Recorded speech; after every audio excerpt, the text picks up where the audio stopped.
जय सिया राम, जय श्रीमन नारायण।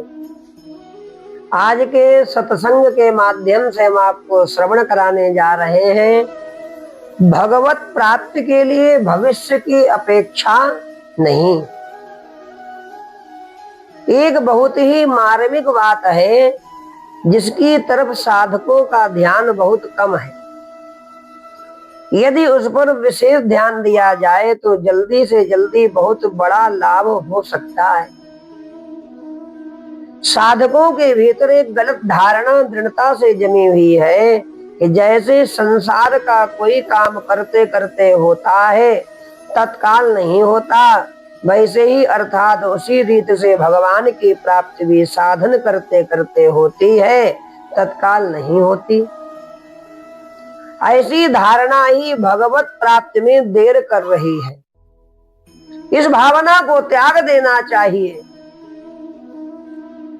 जैसे यदि बालक माँ के पीछे पड़ जाए कि मुझे तो अभी ही लड्डू दे दो, लड्डू बना हुआ नहीं होने पर भी माँ उसे तत्काल कैसे बनाकर दे देगी। यद्यपि माँ का अपने बालक पर बड़ा स्नेह, बड़ा प्यार है, क्योंकि उसके लिए अपने बालक से बढ़कर प्यारा संसार में कोई भी नहीं है, परंतु फिर भी लड्डू बनाने में समय तो लगेगा ही। ऐसे ही किसी स्थान पर जाना हो, किसी वस्तु का सुधार करना हो, किसी वस्तु को बदलना हो, इन सब में समय की अपेक्षा है। तात्पर्य है कि सांसारिक वस्तु को प्राप्त करने में तो समय लगता है, परंतु भगवान को प्राप्त करने में समय नहीं लगता। यह एक बहुत मार्मिक बात है। हम सबके सब परमात्म रूप कल्प वृक्ष की छाया में रहते हैं। इस कल्प वृक्ष की छाया में रहते हुए यदि हम ऐसा भाव रखते हैं कि बहुत साधन करने पर भविष्य में कभी भगवत प्राप्ति होगी, तो अपनी धारणा के अनुसार भगवान भविष्य में ही कभी मिलेंगे।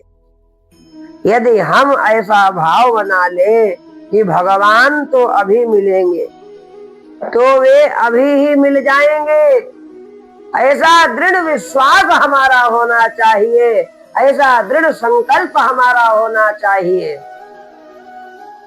भगवान ने स्वयं गीता में कहा है, ये यथा मां प्रपद्यन्ते दांस्तै तथैव भजाम्यहम्। जो मुझे जिस प्रकार भजते हैं, मैं भी उनको उसी प्रकार भजता हूँ। भगवान स्वयं कहते हैं, ये यथा मां प्रपद्यन्ते तांस्तथैव भजाम्यहम्। अतएव भगवान की प्राप्ति में भविष्य नहीं है, हम लोगों की भावना में ही भविष्य है। इस विषय में एक बात विशेष महत्व की है कि संसार के जितने भी काम हैं, सबके सब बनने और बिगड़ने वाले हैं।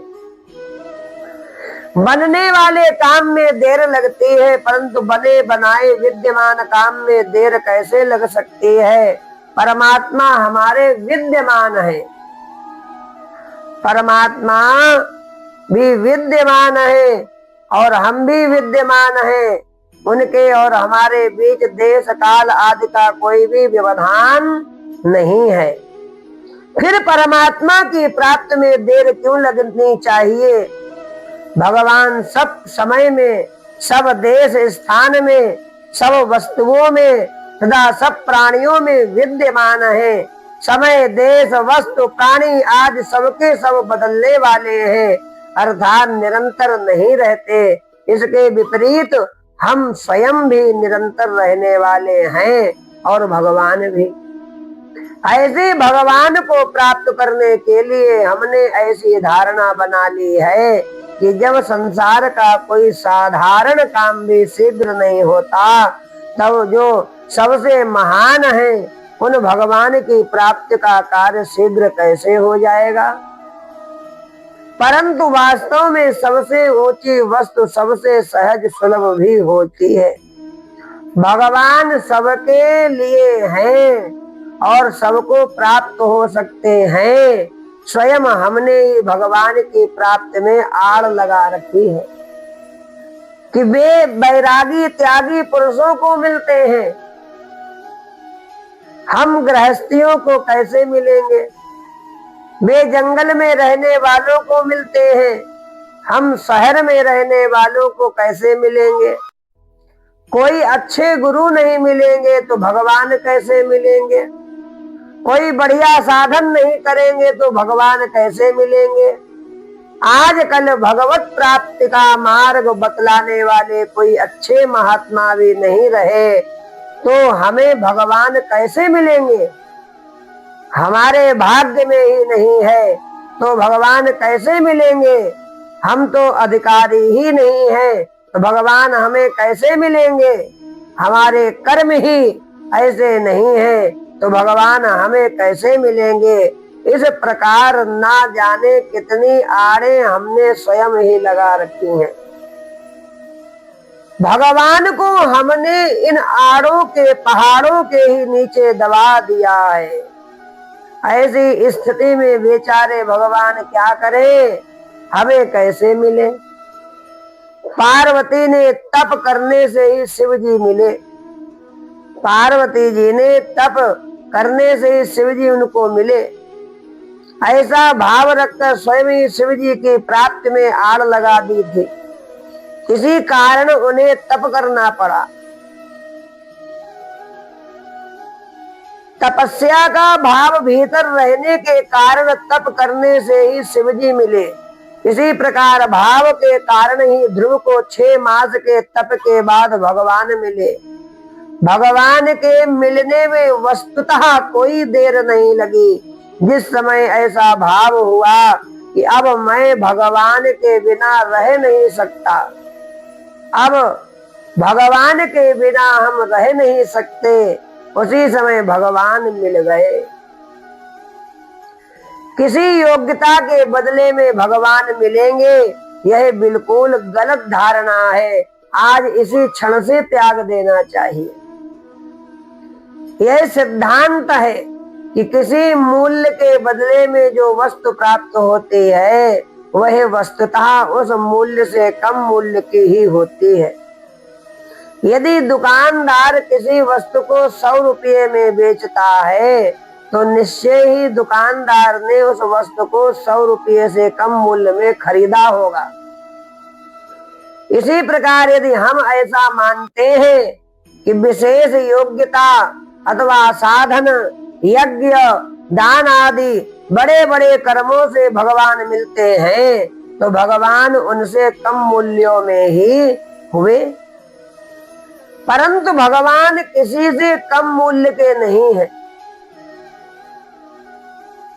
अर्जुन भगवान से कहते हैं, हे अनुपम प्रभाव वाले, तीनों लोकों में आपके समान भी दूसरा कोई नहीं है, फिर अधिक तो कैसे हो सकता है? इसलिए वे किसी साधन संपत्ति से खरीदे नहीं जा सकते हैं। भगवान को हम लोग कभी खरीद नहीं सकते। भगवान कहते हैं गीता में, हे अर्जुन, जिस प्रकार तुमने मुझको देखा है इस प्रकार चतुर्भुज रूप वाला मैं ना वेदों से, ना तप से, ना दान से और ना यज्ञ से ही देखा जा सकता हूँ। यदि किसी मूल्य के बदले में भगवान मिलते हैं तो ऐसे भगवान मिलकर भी हमें क्या निहाल करेंगे, क्योंकि उनसे बढ़िया अधिक मूल्य की वस्तुएं योग्यता, तप, दान आदि से, तप दान आदि तो हमारे पास पहले से ही है। हम जैसा चाहते हैं वैसे ही भगवान हमें मिलते हैं। दो भक्त थे, एक भगवान श्री राम का भक्त था, दूसरा भगवान श्री कृष्ण का भक्त था। दोनों अपने अपने भगवान इष्ट देव को श्रेष्ठ बतलाते थे। एक बार वे जंगल में गए, वहां दोनों भक्त अपने अपने भगवान को पुकारने लगे। उनका भाव यह था कि दोनों में से जो भगवान शीघ्र आ जाएंगे वही भगवान श्रेष्ठ है। भगवान श्री कृष्ण शीघ्र प्रकट हो गए, इससे उनके भक्त ने उन्हें श्रेष्ठ बतला दिया कि हमारे भगवान श्रेष्ठ हैं। थोड़ी देर में भगवान श्री राम भी प्रकट हो गए। इस पर उनके भक्त ने कहा कि आपने मुझे हरा दिया। भगवान श्री कृष्ण तो पहले आ गए, पर आप देर से आए, जिससे मेरा अपमान हो गया। प्रभु, भगवान श्री राम ने अपने भक्त से पूछा, तूने मुझे किस रूप में याद किया था? भक्त बोला, राजाधिराज के रूप में, कि हमारे राम जी राजा हैं। तब भगवान श्री राम बोले, बिना सवारी के राजाधिराज कैसे आ जाएंगे? पहले सवारी तैयार होगी तभी तो वे आएंगे। कृष्ण भक्त से पूछा गया तो उसने कहा, मैंने तो अपने भगवान को गाय चराने वाले के रूप में याद किया था। गाय चराने वाले के रूप में याद किया था कि वे यही जंगल में गाय चराते होंगे, इसीलिए वे पुकारते ही तुरंत प्रकट हो गए। दुशासन के द्वारा भरी सभा में चीर खींचे जाने के कारण द्रौपदी ने द्वारका वासिन कृष्ण कहकर भगवान को पुकारा, तो भगवान के आने में थोड़ी देर लगी।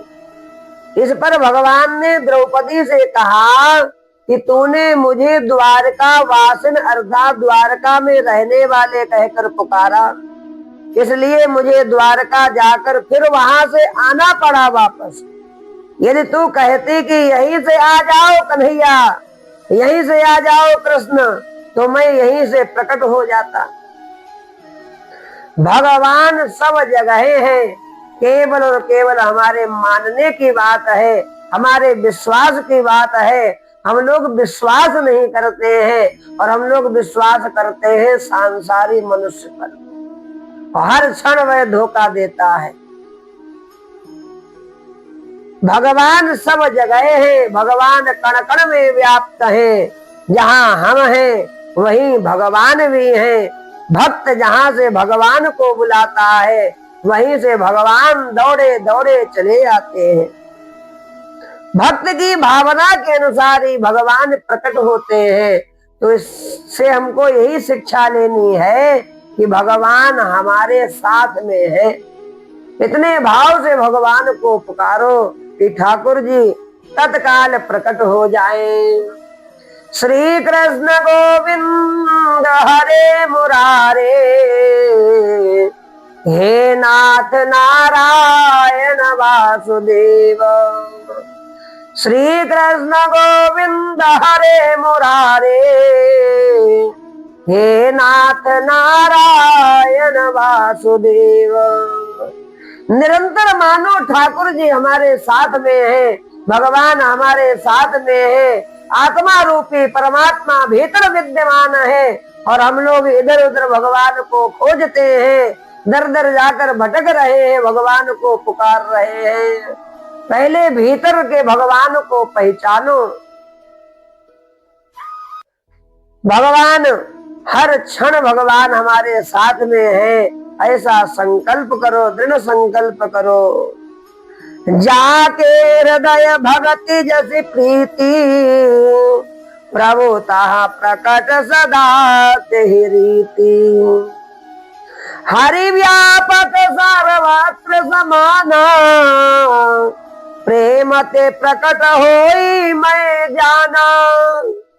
देश काल विधि सो माही, कहो तो कहा जहाँ प्रभु नाही। बाबा कहते हैं तुलसी, जब भगवान श्री कृष्ण गोपियों के बीच से अंतर्धान हो गए तो गोपियां पुकारने लगी,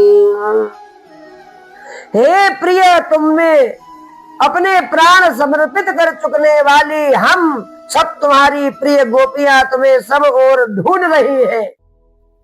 अतएव अब तुम तुरंत दिख जाओ, हे कृष्ण तुरंत दिख जाओ।